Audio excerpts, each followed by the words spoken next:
Hello, welcome to the Colourful Creativity podcast. My name is Caroline and this is episode 156. You can find me online everywhere as Kralalien, Instagram, Twitter, Facebook, Ravelry, the works. I have a Patreon where you can also find me as Kralalien. And I have a webshop, colourfulcreativity.nl or colourfulcreativity.com. We also have a Binks now. I started talking and he woke up, so a very interested kitty, and we'll see how long it lasts. I'm just gonna dive in with my finished objects, yes, multiple. Because first we have the blooming flower cushion. Look at that, it is done. And it's really nice and big and squishy. And here you can see it in a close-up. This is the back side. It is also fully crocheted. The pattern is by Lucy of Attic 24. And the yarn I used is some cotton yarn, drops Muskat. That has been deep stash. And that I have used actually for all three of them that I made. I really like the yarn. It is a really shiny mercerized Egyptian cotton. It's really pretty, and I still have some left, so I'm thinking about crocheting another cushion, not a blooming flower cushion, but a rectangular one probably. I saw when looking in the attic for some inner cushions that I have quite some rectangular inner cushions and no more square ones, so yeah. I have to figure out something nice to do with that. So yeah, here it is. Pretty on both sides. And now I've shown it to you, I can finally make sure that the new owner gets it, because I didn't make that for us. It's a commission, so yeah. I think I crocheted on a 3.75mm needle. And that's probably everything I can tell you about it. I really enjoy having crocheted again, so we'll see. Hopefully that helps with making a new cushion for ourselves. Then the other finished objects are spinning. I have plied up the fiber from the Batts of Hell, basically. This is a thick and thin, I don't really care spin that I made bats from a felted top. So yeah, it wasn't the nicest.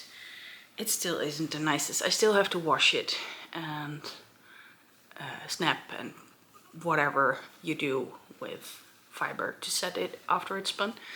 Yeah, it's just not the prettiest.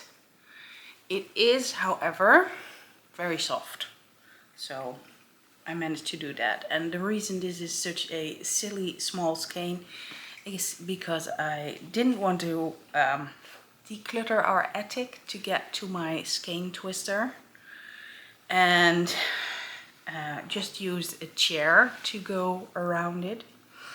Yeah, that was a mistake, but okay, really small weird skein. And I also finished plying this one. This is the fiber I got from Golden Fleece Studio, where on Verweven Zierikzee. So I immediately used it. This is custom blend Hestia, and I spun this from the fold so it would keep the color a bit separated.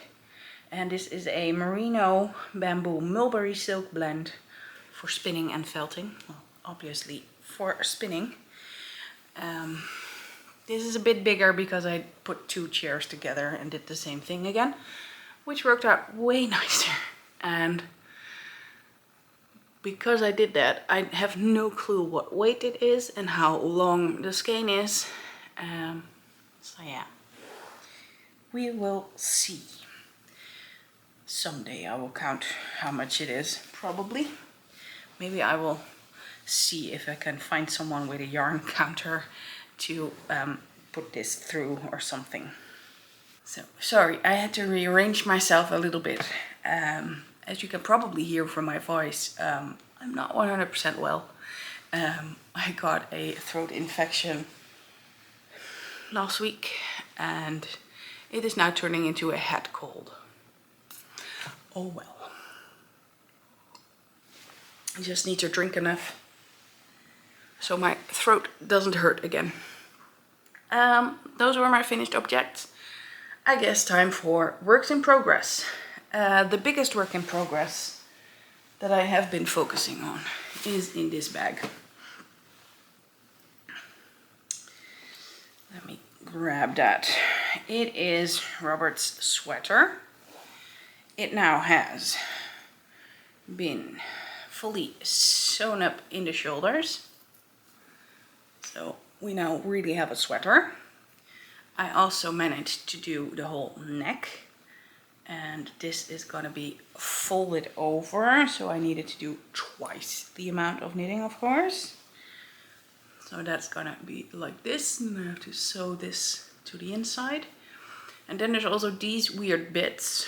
There's gonna be a zipper in it, and this is to cover that on the inside. And I have started the sleeve for the second time, because the first time I did that, I did it on the wrong needle. Oops. I did it on a 4.5mm, which is the needle I use for knitting in the round. And the first bit is all short rows, which is knitting flat. So it was too wide. It was really like a poofy sleeve. It really didn't look good. So I ripped it all out and started again with a smaller needle, and I'm really happy with how it looks now. I was also able to adjust the ratio of the short rows. At first I did it every row for the whole third of it. Basically you can divide your shoulder and sleeve in thirds. Like this middle third you knit all the time, because that's where you need the most of fabric. And then you do short rows for this third and that third, and underarm doesn't count. So those stitches are just ignored and picked up when you start knitting in a round.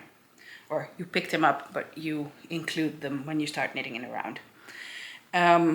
What I did was all these stitches one step at a time, but at the second time I just did 5 with one step, then 5 with 2, and then the last 3 I did with 3 between them, which means that this bit is not already hanging here, which is way nicer. This probably made very little sense, but I hope some of you find it helpful. I've just been playing around with it. It's not science. I've read a few things about it and I was like, okay. And I measured how much fabric I would have needed from the original pattern, because the original pattern has me knit the sleeves flat from the cuff to the shoulder. And that bit in the shoulder would have been 8 centimeters. And when I was finished with the first try, I already had 16 or 18 centimeters. So that bit was way too long for only this small bit. So ripped it back, measured after my 5 short rows that I was already at 4 centimeters or 5 centimeters. So I was like, okay, I really have to adjust the ratio. And now I just have to knit and decrease stitches every so many rows, rounds, and do the whole thing again on the other side and hope I remember it correctly. So this project is my main focus, the sweater for my husband that actually fits me too. So that's nice. Not sure if I want to wear a grey blob. It doesn't really make me happy, but oh well. The yarn I'm using is Lana Grossa Country Tweed Fine. Come on, you can do it. And this is how a ball of yarn looks, so you can see there are little tweedy bits in different colors in there. The yarn is pretty fragile, but so far we are still friends, so hopefully it stays that way. And it is stronger when it's knit and washed one time or something. I am knitting at the moment on the 4.5mm needles. The flat knitting I do on the 4mm needles, and the ribbing I do on a 3.5mm needle, so it has quite some needles in it. So yeah. But I hope I can at least finish one sleeve next week or so. I don't have a lot of knitting time at the moment, but the pattern, by the way, is from a Lana Grossa book called Men, and this is number 9. Let me see, where are you? Here you are. This is how it's gonna look.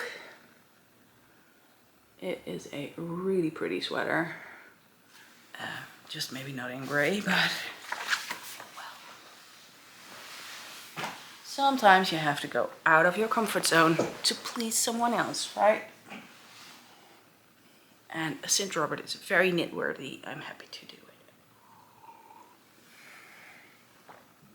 He's looking forward to it. He tries it on every time I ask, so that's really good.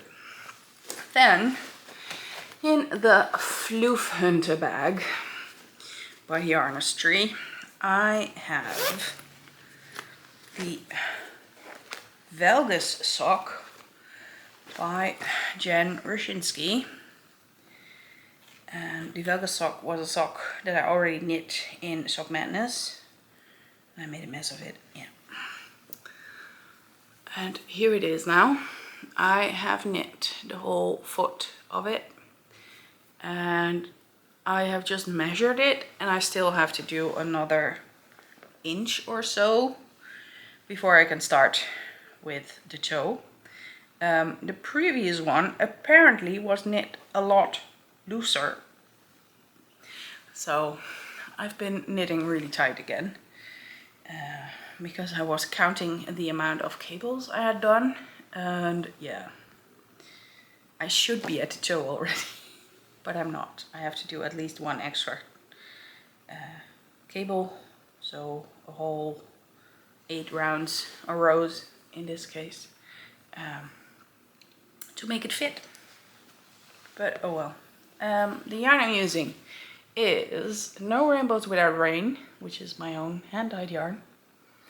And this is on the soft sock base, and I'm using 2.5mm needles, high sharps, my absolute favorites. All the needles for Robert's sweater are high sharps as well. And the contrast color is this beautiful yellow, Hellow yellow, in also soft sock. And these were from a sweater that I frogged, so that's why they are balled up like that. And why I have a knot in here now.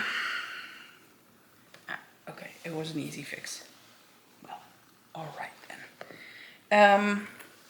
Yeah, what else can I say about it? I made a lot of progress. I knit the foot while we were at Friends. We were just chatting and knitting, which was nice. Yeah, this was the only project I had with me, and I didn't have a measuring tape, and I wasn't sure if I was there already, so I counted the cables, and I thought, well, I'm probably there.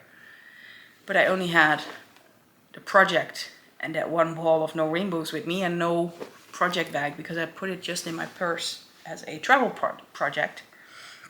But apparently I need to do a little bit extra on it.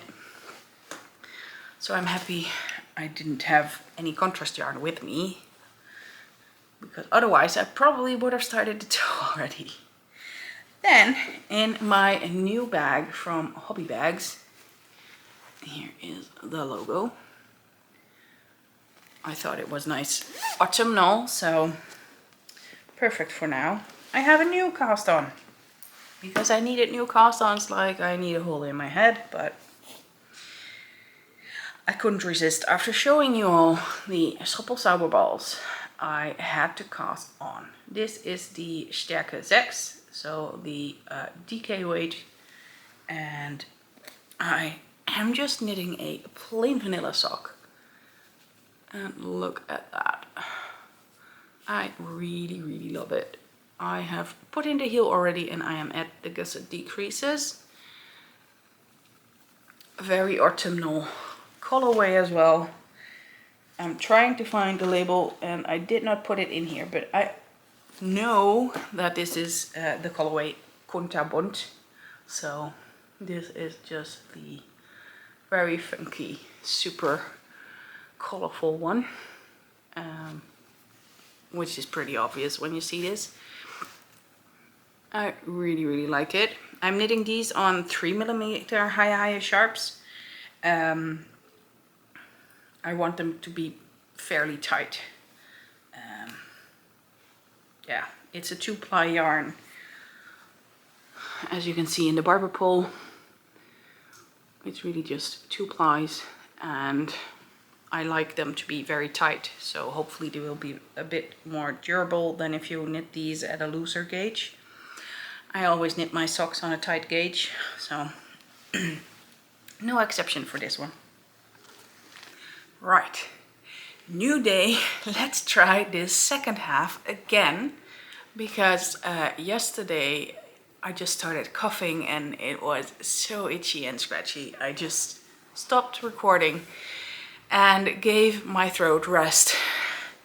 So here we are, new day, but we're just gonna continue where I left it, which is at the acquisitions and in this case also fun stuff, because I went away last weekend to Stiel, the yarn store that I mentioned before, yarn and fiber store in the farm.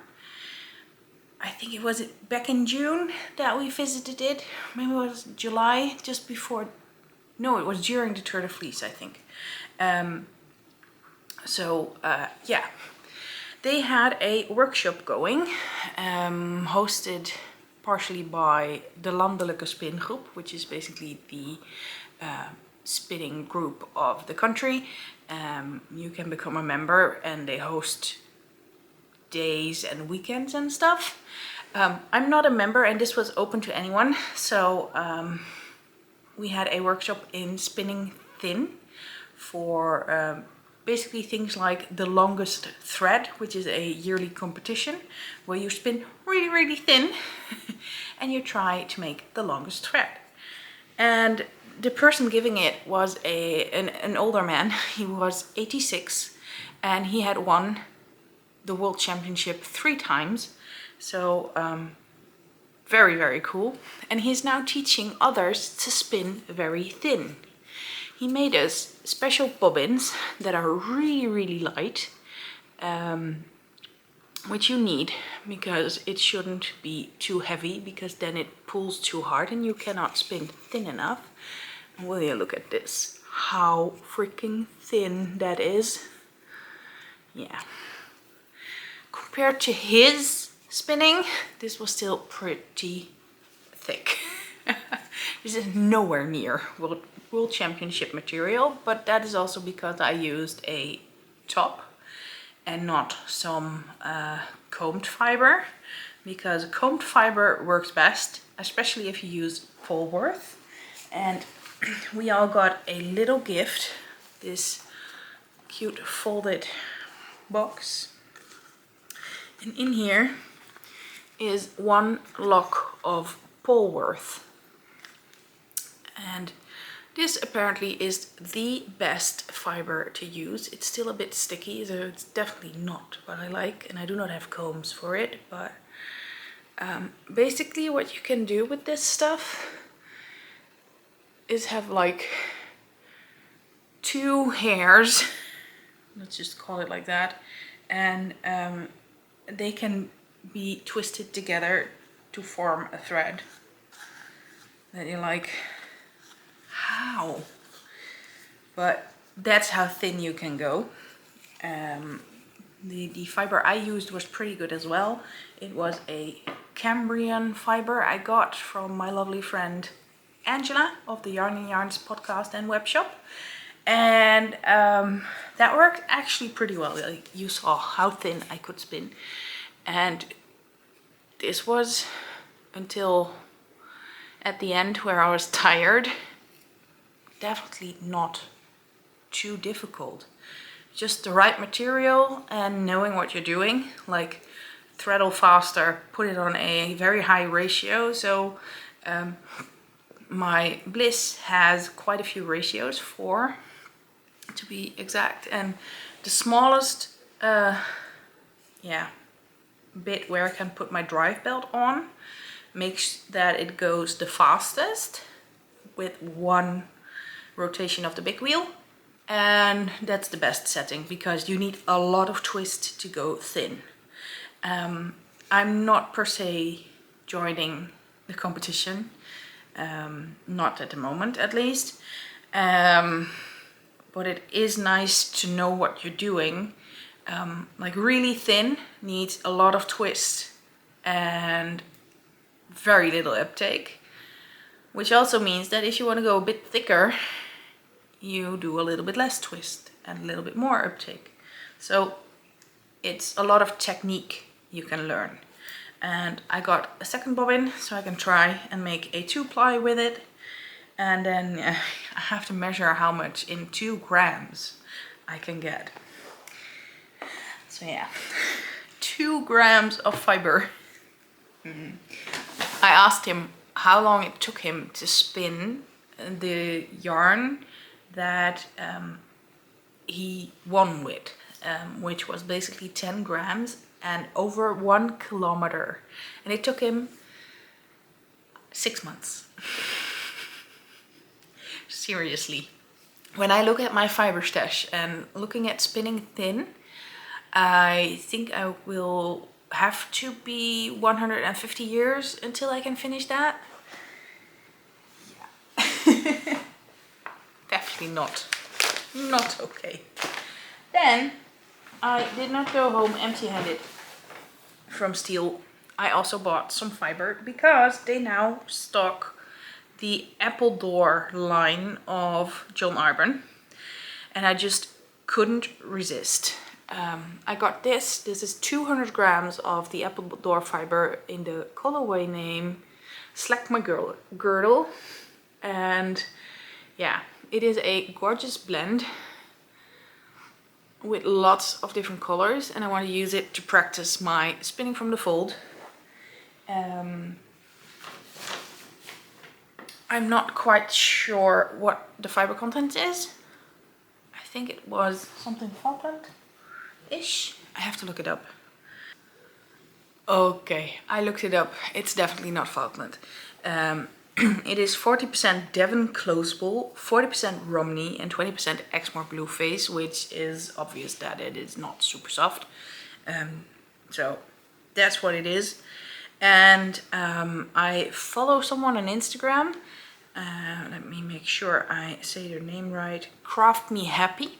And they did a whole study on spinning this yarn in a way that it doesn't go all muddy, and yeah, it stays pretty, it keeps the colors, etc., and basically all of them look pretty. So I was very keen on getting enough of this fiber, and I know they have way more, so if I wanted I could get like the sweater quantity or something, but I started with 200 grams because I was like, yeah, I can keep the stock in the store and not in my house. We do have limited space here. So that is not all, because it is the first week of October. Well, actually the second week has already started, almost. We have Wintertagtraums, October of the Cozy Cat Lady Club. Let's open it up. Interesting. Yeah, let's see. This is Déjà Vu. And it is green. Definitely something for Robert. And it has a very contrasty multicolor mini. That looks really cool. It has a lot of color. I'm not even sure it will show up on the screen how those speckles are in there. Well, that is really cool. Like I said, this green is probably something Robert will like. So he might get a nice pair of soft socks someday. Yeah, not sure when. I have so much to knit and so little time. So that is acquisitions all done. I also have some cool shop news to share. At least I think it's very cool. I have put a new product in the shop, which is the Colourful gift box. Gifting season is coming and I thought it would be fun to have a special present that is a very nice gift box in the shop for yourself or for someone you know that loves to craft, like knitting, crochet, who likes a cup of tea and light up some nice candles. I thought maybe this will be the right present for you. Mostly because I miss doing advents, but I just cannot do advents at the moment. And this is something that's still a special treat for Christmas, but also totally okay for birthdays because it's zero Christmas in it. What will be in the box then? 2 pretty candles, not exactly this one, but like this one, those beautiful dinner candles that are hand dipped and hand decorated. You will get 2 of them. I have done a custom order at a wonderful candle maker here in my area in Enschede, and I thought that would be awesome. She is Esther of Kaarsjes on Instagram, kaarsje.is, but I will put links down here. Let me put this away. And the other thing in there is tea. It is a white cherry tea, which is one of my absolute favorites from my local tea store, Het Gouden Randje. There will also be a tea strainer in there because it's loose leaf tea and not everyone has a tea strainer at home. So I thought I would add it to the gift box. And there will be a glass stitch marker, handmade by me, of course. And last but not least, yarn. Of course there's yarn. There is a skein of one-of-a-kind hand-dyed yarn by me on the smooth sock base. And you have the option to also choose for a mini skein that is contrasting, or a second main color skein or big skein for a bigger project. And also the option, of course, to go for the big skein and the contrasting mini. So there's a drop-down menu in the listing and you can just pick which you would like. And yeah, I hope you really like the idea of the gift box. I absolutely love it, and yeah, very enthusiastic about it. I came up with the idea because I went to a business meeting and I was like, oh, I have to think of stuff and I have to do my admin and I have to, and suddenly I was all positive business thinking and everything, and things were flowing again. So that was really awesome. I also did get my admin done, but I also got this going. So I went to the tea store to ask if they have enough tea, and I emailed the candle lady to put in an order, and yeah, it just got rolling. And basically within 10 hours it went from idea to product on the website, so that's always a good thing. Usually things go a lot slower and need a lot more thinking, but not this time. So yeah, that's good. Right. I guess Then it's up to personal talk, which is very positive this time. So maybe you stick around and listen to me. And otherwise, I will see you again next time. Bye bye. I have some footage of a cool outing we had. We went to Latrop, which is a teeny tiny town, maybe not even village, in my area, Twente. And we went there by bike. So we had a 30-kilometer bike ride on one day and on the other day back as well. And we had a night away in a star cube, which is basically a tiny house with a dome roof. So you can look out the window and gaze at the stars. Unfortunately, because of the season, the dome was all dewed up. So it was like wet and you couldn't see through it. But it was a very clear night and we were able to see a lot of stars and even saw the ISS pass over, which was on my bucket list to see. The whole star cube visit was on my bucket list. One of the very few things on there. So yeah, we had a very nice night away. And I thought it would be fun to show you a little bit around there, the area, and also inside the star cube. And yeah, it is also a very nice place to go for a retreat. So it is one of the things on my list